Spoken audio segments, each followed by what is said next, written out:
أعوذ بالله من الشيطان الرجيم بسم الله الرحمن الرحيم والله جعل لكم مما خلق ظلالا وجعل لكم من الجبال أكنانا وجعل لكم سرابيل تقيكم الحر وسرابيل تقيكم بأسكم كذلك يتم نعمته عليكم لعلكم تسلمون صدق الله العظيم۔ معزز سامعین و سامعات و عزیز طلباء و طالبات، یہ سورۃ النحل ہے اور اس کی آیت مبارکہ نمبر 81 میں نے آپ کے سامنے تلاوت کی۔ اس آیت مبارکہ کا لفظی ترجمہ واللہ جعل لکم، واللہ اور اللہ، جعل بنایا، لکم تمہارے لیے، مما اس سے جو، خلق اس نے پیدا کیا، ظلالا سائے، وجعل اور بنایا، لکم تمہارے لیے،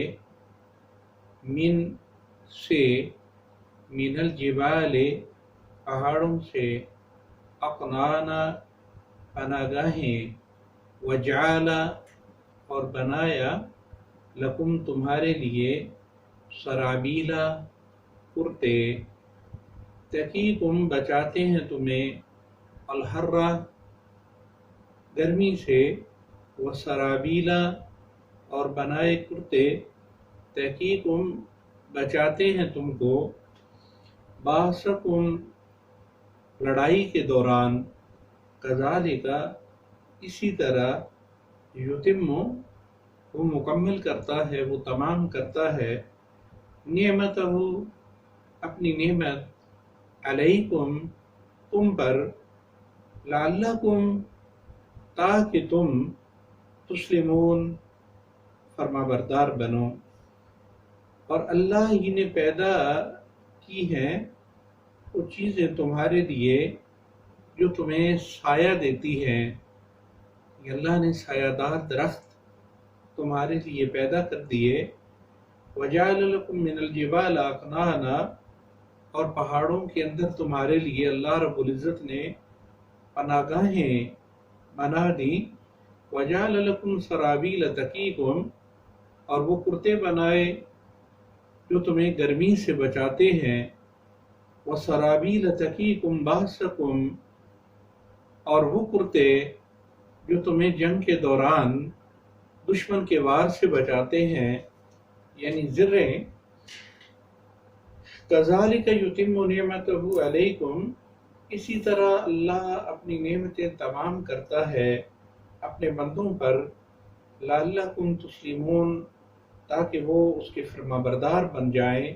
وہ اس کے مطیع اور ماننے والے بن جائیں۔ رب العالمین نے اس آیت مبارکہ کے اندر مزید نعمتوں کا ذکر فرماتے ہوئے انسانوں کو اور لوگوں کو اپنی طرف متوجہ کیا ہے۔ پہلی چیز جو رب العالمین نے ان عربوں کے ماحول کے مطابق انہیں یاد دلائی وہ سایہ، کہ عرب جب ریگستانوں کے اندر سفر کیا کرتے تھے تو دور دور تک کہیں سایہ نظر نہیں آتا تھا، اور کسی جگہ اگر کوئی سایہ دار درخت نظر آ جاتا تو وہ بہت بڑی نعمت شمار ہوا کرتا، اور مسافر تھوڑی دیر کے لیے اس کے نیچے سستا لیتے تھے اور آرام کر لیتے تھے۔ اللہ رب العزت نے اس سائے کو نعمت کے طور پہ ذکر فرمایا، اور پھر اللہ نے پہاڑوں کے اندر جو مختلف پناگاہیں ہیں ان کا ذکر فرماتے ہوئے یہ فرمایا کہ وہ پناگاہیں جب تم سفر کر رہے ہوتے ہو، جب کوئی دشمن تم پہ حملہ آور ہو جاتا ہے، تمہیں کوئی خدشہ یا خطرہ لاحق ہوتا ہے، تو تم اپنے دشمن سے بچنے کے لیے، باد و باران سے بچنے کے لیے، طوفانی بارشوں سے بچنے کے لیے ان پناگاہوں کے اندر چلے جاتے ہو۔ یہ اللہ کی یہ خاص نعمت ہے کہ پہاڑوں کے اندر اللہ رب العزت نے تمہارے لیے وہ پناگاہیں بھی پیدا کر دی ہیں اور بہت ساری قومیں ایسی ہو گزری ہیں جو پہاڑوں کے اندر پہاڑوں کو تراش کے بڑے خوبصورت مکان بھی بنایا کرتی تھی۔ رب العالمین نے اس نعمت کا بھی ذکر فرماتے ہوئے لوگوں کو اپنی طرف متوجہ کیا ہے، اور پھر فرمایا کہ اللہ وہ ذات ہے وَجَعَلَ لَكُمْ سَرَابِيلَ تَقِيكُمُ الْحَرَّ وَسَرَابِيلَ تَقِيكُمْ بَأْسَكُمْ، کہ اللہ نے تمہارے اندر شعور پیدا کیا کہ تم نے جانوروں کی کھالوں سے کرتے بنانا شروع کر دیے، کپڑے سے کرتے بنانا شروع کر دیے کہ وہ کرتے تم کو گرمی اور سردی سے، گرمی کا بطور خاص ذکر کیا کیونکہ عرب کے اندر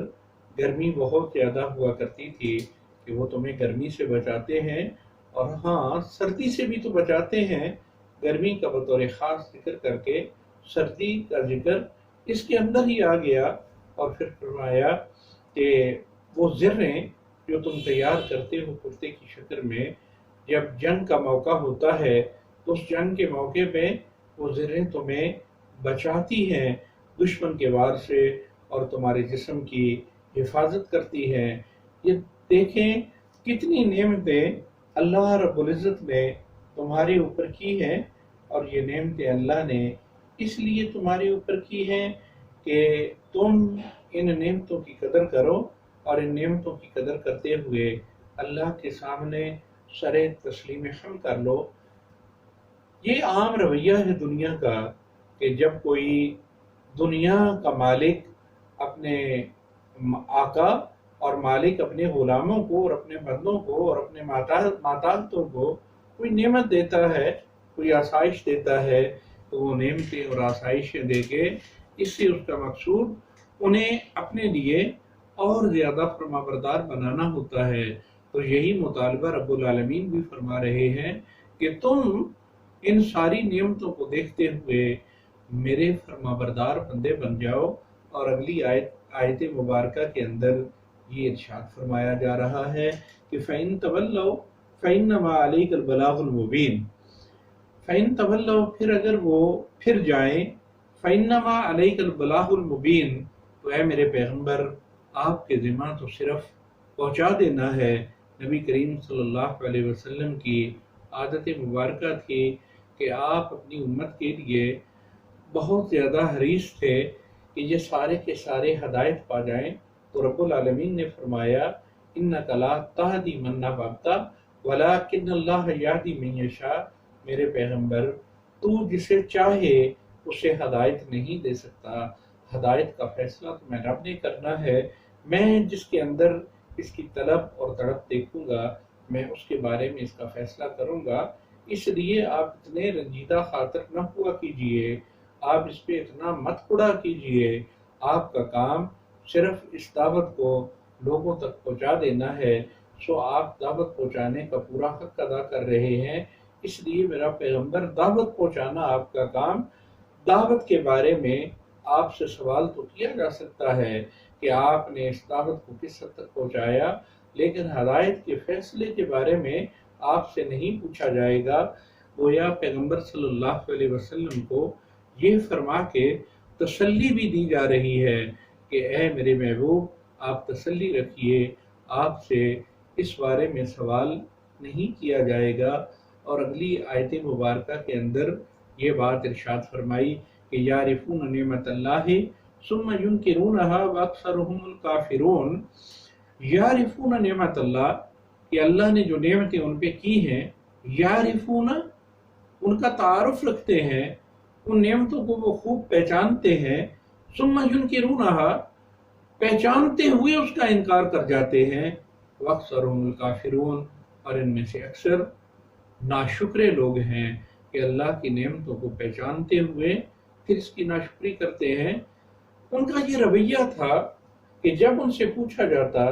کہ یہ چیز، یہ زمین، یہ آسمان، یہ چاند، یہ ستارے یہ کس نے پیدا کیے ہیں، تو وہ اس کا جواب دیا کرتے تھے کہ یہ سارے اللہ کے پیدا کرتا ہے۔ ساری چیزوں کے بارے میں وہ یہ پہچانتے تھے کہ یہ اللہ کی پیدا کردہ، اللہ کی بنائی ہوئی چیزیں ہیں، لیکن پھر اللہ کی ان بنائی ہوئی چیزوں کو اللہ کے ساتھ شریک بھی کیا کرتے تھے، تو رب العالمین شکوہ کے طور پہ یہ بات ارشاد فرما رہے ہیں کہ ان کو یہ بات کیوں نہیں سمجھ آ رہی کہ یہ ساری اللہ کی بنائی ہوئی چیزوں کو پھر اللہ کے مقابلے میں ہی لا کھڑا کرتے ہیں، کبھی اس کی ذات کے ساتھ، کبھی اس کی صفات کے ساتھ، کبھی اس کے صفات کے تقاضوں کے ساتھ۔ بھلا وہ چیزیں جو پیدا شدہ ہیں، جو پیدا کی گئی ہیں، وہ خالق کیسے ہو سکتی ہیں؟ ان کی عقلیں اس حد تک ماری گئی ہیں کہ یہ لوگ اللہ کی ان نعمتوں کا شکر ادا کرنے کی بجائے کفران نعمت کر بیٹھتے ہیں۔ اللہ کی نعمتوں کو نہ ماننا یہ اللہ کی نعمتوں کی ناشکری ہے۔ وآخر دعوانا ان الحمد للہ رب العالمین۔